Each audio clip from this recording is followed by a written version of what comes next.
Hi, I'm John Roberts. I'm a board member with the Chehalem Valley Chamber of Commerce, and I'm here today with Will Worthey, City Manager for the City of Newberg. So Will was appointed City Manager in October of 2021, and since that time there's been a lot of changes, and so we're here today to talk about those changes. I think an important thing for me to say before you lead off with questions is just for people to understand that we really were in a very terrible and a dark place before 2021. We were administratively in the past, everything was out of date, our policies were out of date, and our budget was in a structural deficit. So that's kind of the starting point that we began from. Yeah, okay. So, Will, you've been city manager 3.5 years now. It's gone by quickly. Very quickly, yes, and it's been a very, very busy time. Yeah. I remember early on, one of the big changes was in the city's hiring practices. Can you talk a little bit about what prompted that and what some of those changes were? Well, really, we didn't have a very good formal process in how we did hiring. I wasn't clear that things were going well for us, and in fact, in the papers you may have read that things were not always going well for us. So we decided that the best way to get the right candidates was to institute a uniform hiring policy, and that policy would have double-blind scoring for every candidate. So to get hired by the city, you have to achieve 70% score in a double-blind panel where the staff members go back and put the scores in the system, but they don't debate the candidate even once they leave the room. In other words, the good old boy network doesn't exist here. Right, okay. That's worked out well, I presume. I think we're getting really strong candidates these days. That's great. That's great. Well, I've heard you speak frequently at local service groups and meetings, and I've always appreciated your transparency. And one of the things I've heard you mention several times is Strive. Can you elaborate on what Strive is? Yeah, I guess probably I'll start with what it's not. Okay. So often there are management slogans or logos that somebody picked out of a book, and they decide that that's the values that should represent their organization, or in our case, the city. We didn't do that. The values that we've chosen to enshrine in many of our policies were hand curated by the department heads. They got to choose values that resonated with themselves, and we listed and collated that into one set. From that, we got our service, our teamwork, we got our integrity, a sense of respect, and a sense of value and equity. All of those things came from that original list. So R is for responsibility, for example. Right. That's where people have to take ownership over their own product and their own work. So it wasn't in a book, it wasn't in a manual, it was something that we derived organically, and we give people who join our organization an orientation.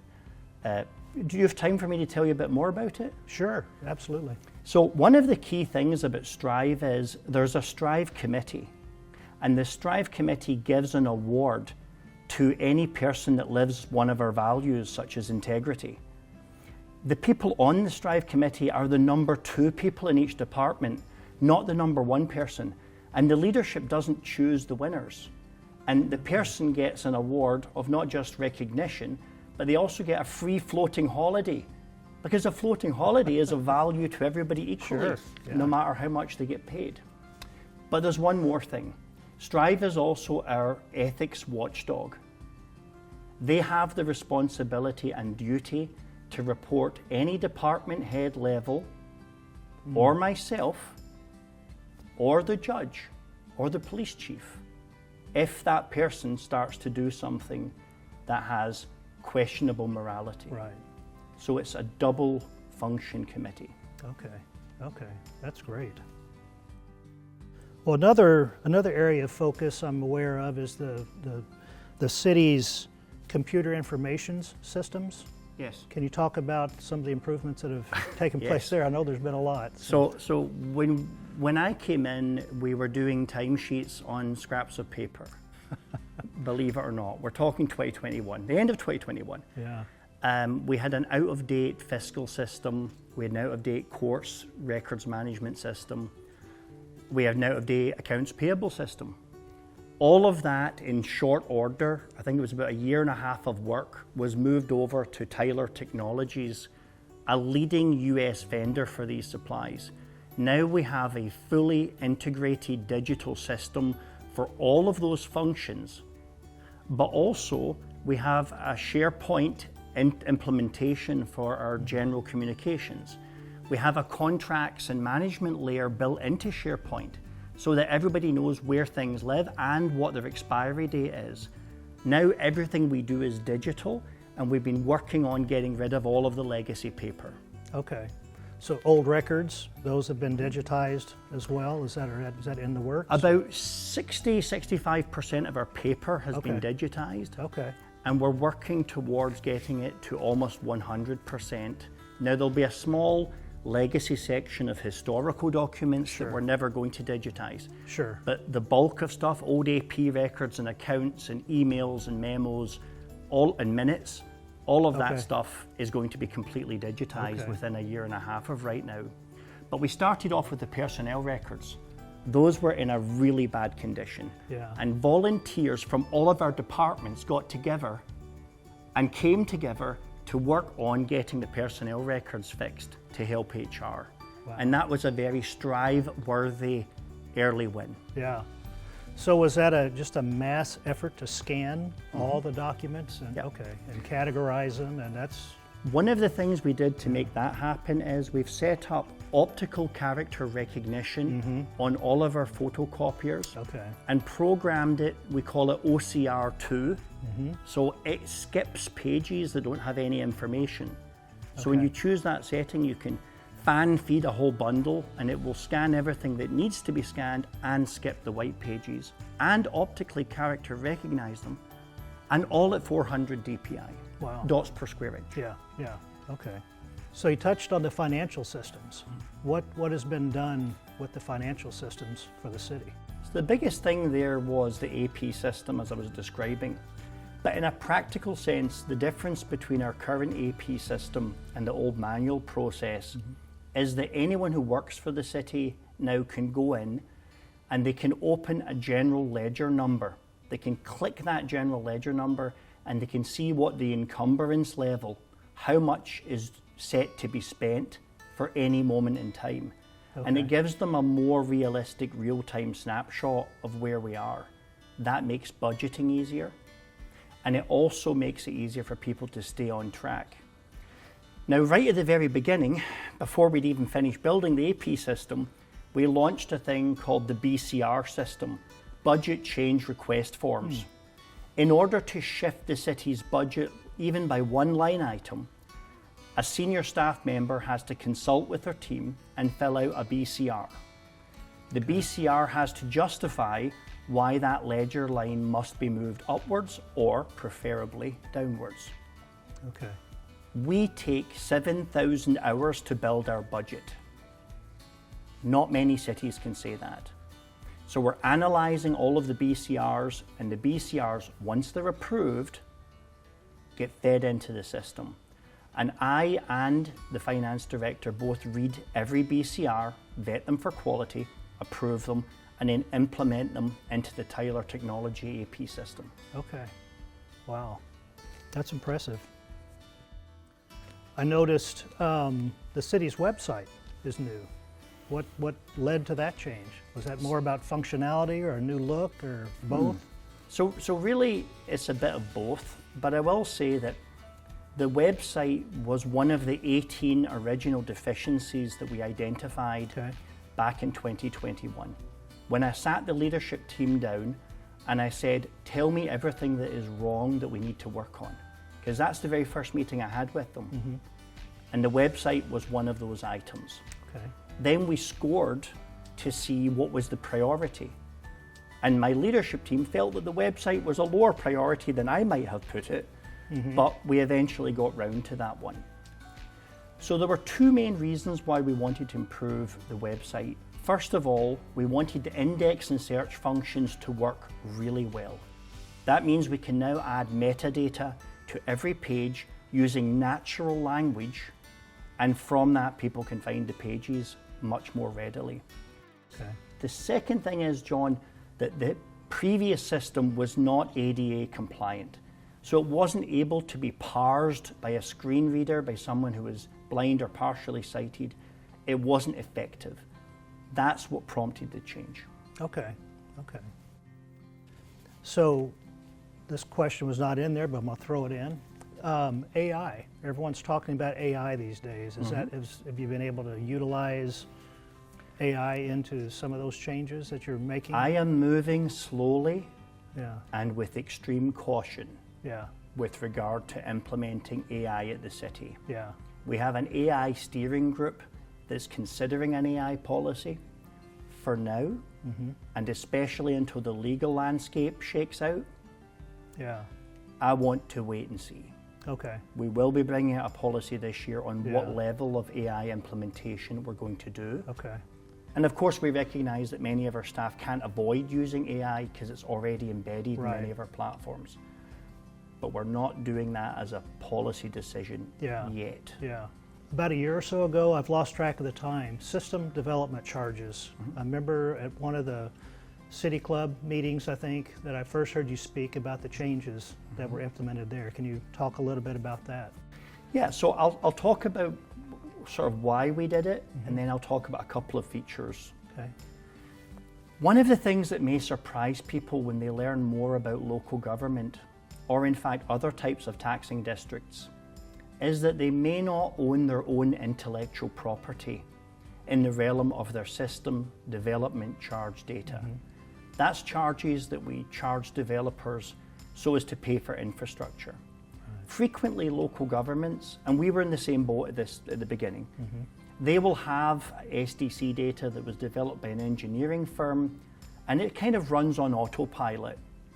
So the rates increase based upon the CPI West or some other inflation number, but nobody's really looking at the system and how well it's doing.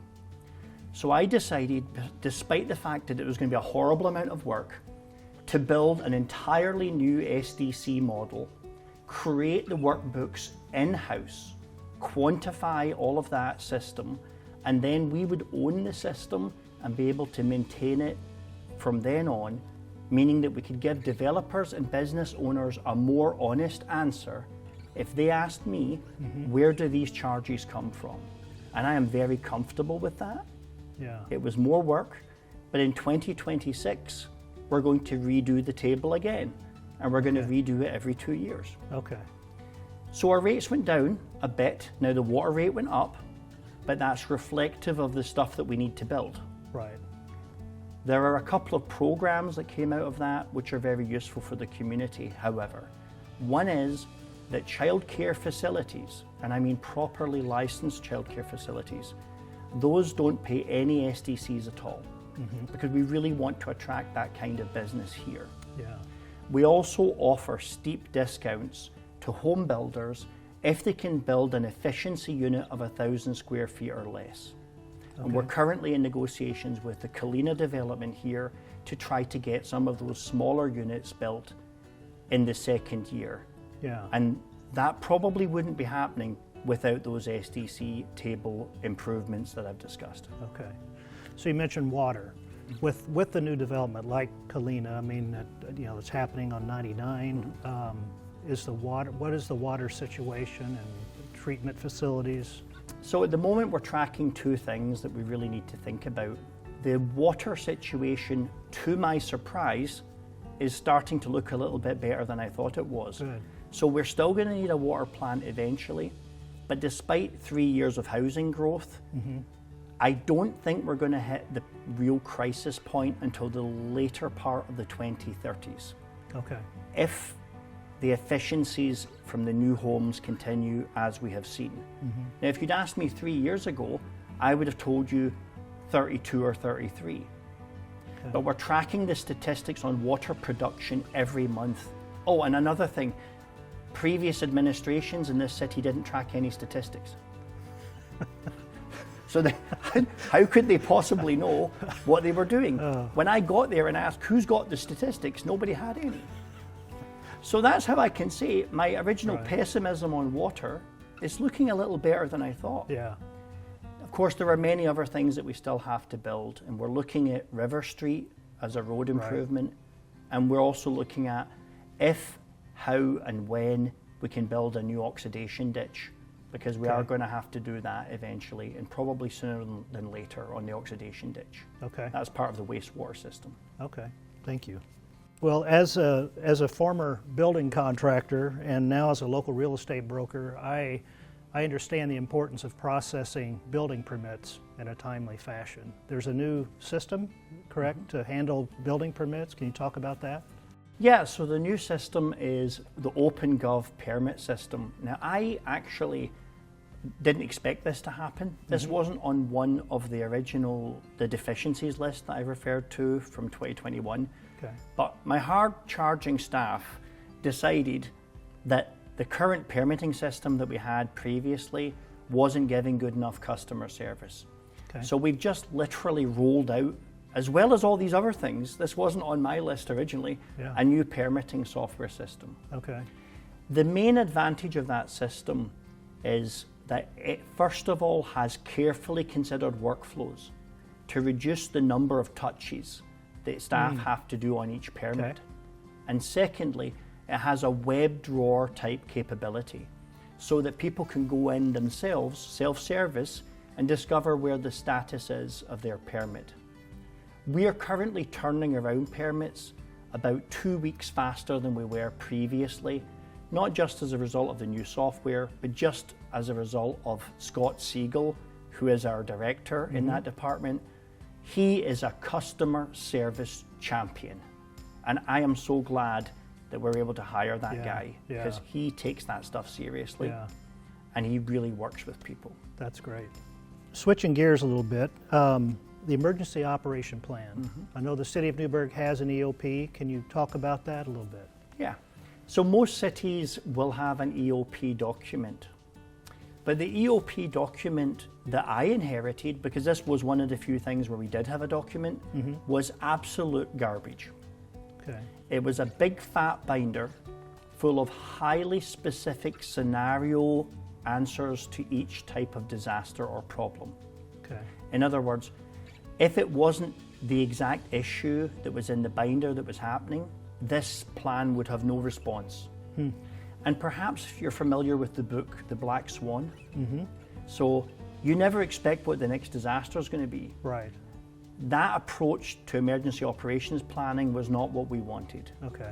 So the new policy, which is about a quarter of the pages of the original, is a flexible matrix designed to think about what the situation, the mission, and the execution that might be required to deal with an emergency. Right. Be it a vehicle chemical spill, or be it, God forbid, an earthquake. Yeah. So that is a more responsive, a lighter document, and it's a document designed to build a plan on the fly rather than looking for that exact scenario in a big fat binder, which doesn't do anybody any good. Right. Now, unfortunately, we had to put it to the test with a building flood, so, but it proved its mettle. Yeah. So based upon the tenets of the emergency operations plan, the city was back up and running fully within 5 days of the flood at City Hall, even though we had to relocate departments like IT, and planning, building, and finance. They all had to be relocated to other buildings. But we designed the structure of our response based upon that plan. Yeah, that's great. I've seen in my experience, having been on emergency action teams, the number one factor is communication. And that seems to be a lot of times where plans fail.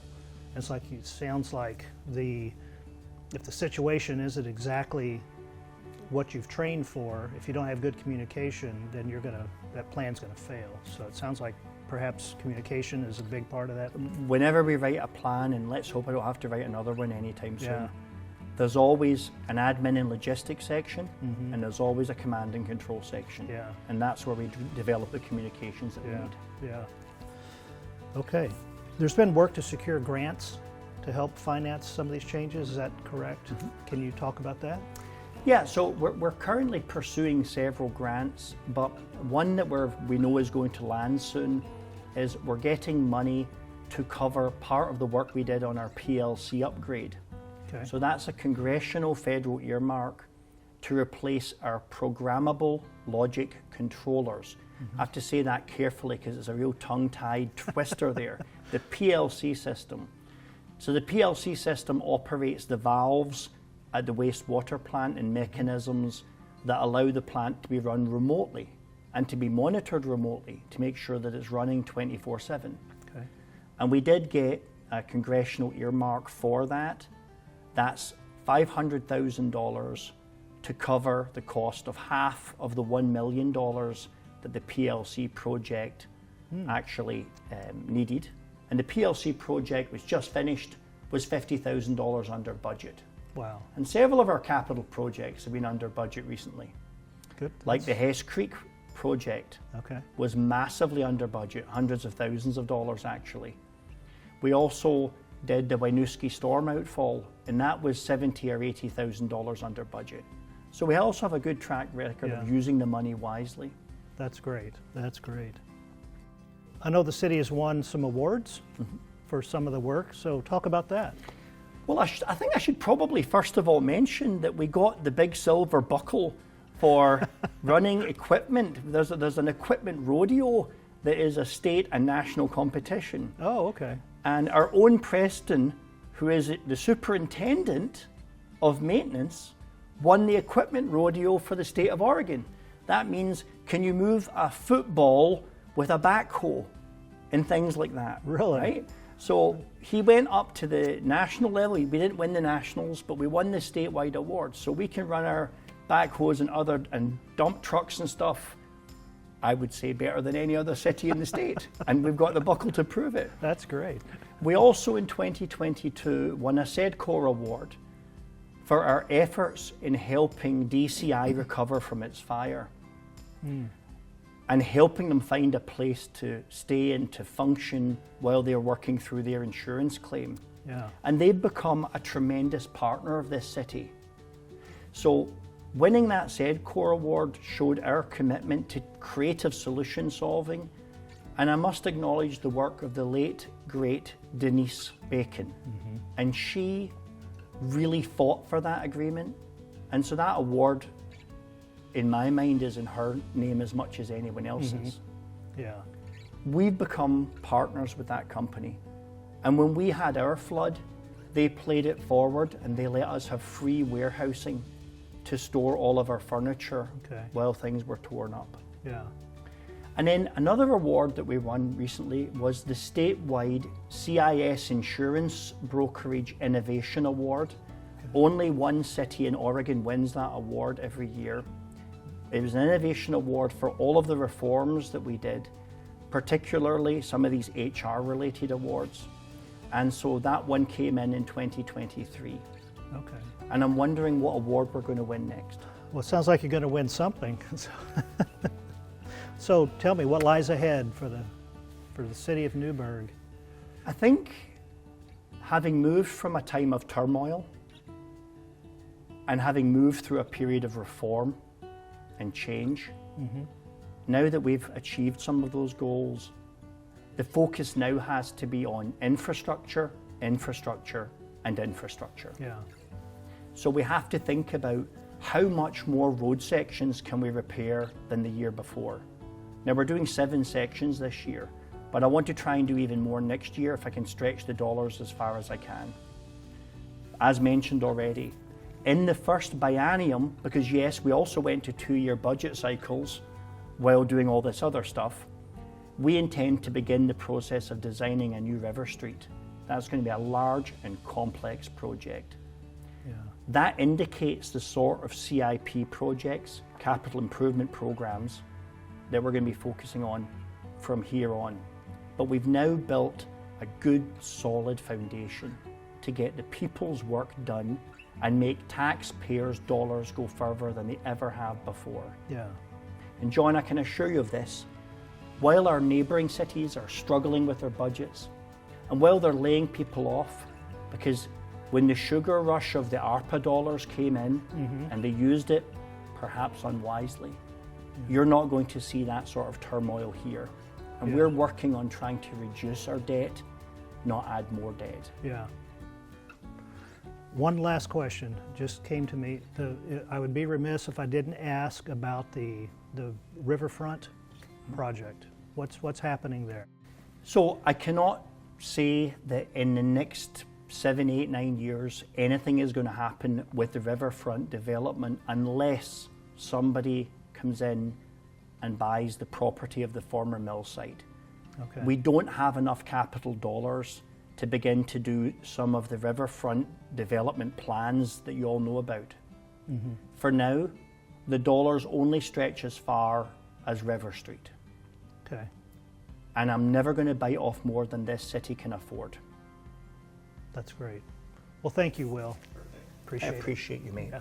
Thank you. Absolutely. Thank you.